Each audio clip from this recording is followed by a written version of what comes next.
ඔව් කිව්වා ඊයේ ජගත් මාමලා කිව්වා මේ.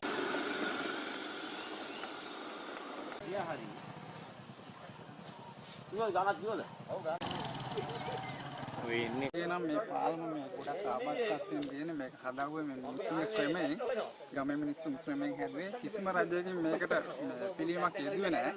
ඒ වගේම මේකේ දරුවෝ 4-5 දෙනෙක් වැටිලා බොහොම අමාරුවෙන් ජීවිත බේරගත්තා. තව සුළු මොහොතක් ගියා එහෙමනම් ඒ ළමයිගේ ජීවිතත් බේරගන්න වෙන්නේ නැහැ. ඒ වගේම මේ පාරෙන් සෑහෙන ජනතාවක් යනවා. ජනතාව කිව්වොත් එහෙම 5000කට ආසන්න මේ ජනතාව මෙතන යනවා සියලුම වාහන මෙතනින් තමයි යන්න තියෙන්නේ. නැත්නම් අපි අම්පාර ටවුන් ප්‍රදේශයට යනවා නම් කිලෝමීටර් 22ක් පමණ දුර යන්න ඕන.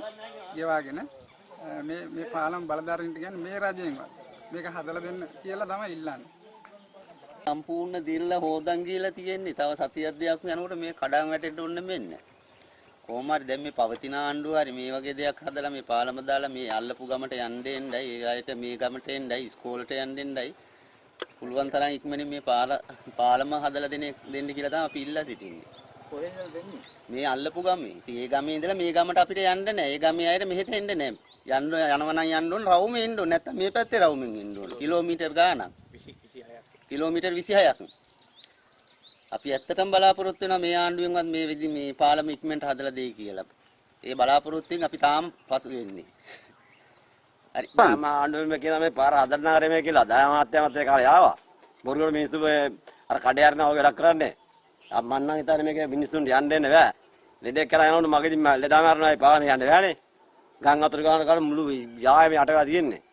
මිනිස්සු කියනවා මිනිස්සු ඉතින් ගම්මානෙන් එක වෙලා පත් ටික කරේ මේ දාලා. මේ දැමුත් මම මේ පත් දානක මං ඉන්නේ. මිනිස්සුන්ට යන්න දෙයක් නැහැ. ලෙඩ කිලෝමීටර ගාණක් යන්න ඕනේ රවුමක් කරන් ලෙඩ කරා යනකොට මගදී ලෙඩා මැරෙනවා. අපි නම් හිතන්නේ මේ ආණ්ඩුවෙන්වත් මේක අදා දෙයි කියලා මේ හිතන්නේ. ඉතර ආණ්ඩු නම් අපි ඔක්කොම කරේ අපි කඩේ හරියා. මුරුට හදන්නම් කියනවා. ඇවිල්ලා එන්නේ චොපර් පහයි එන්නේ මෙතන. වාහන එනවා පොලි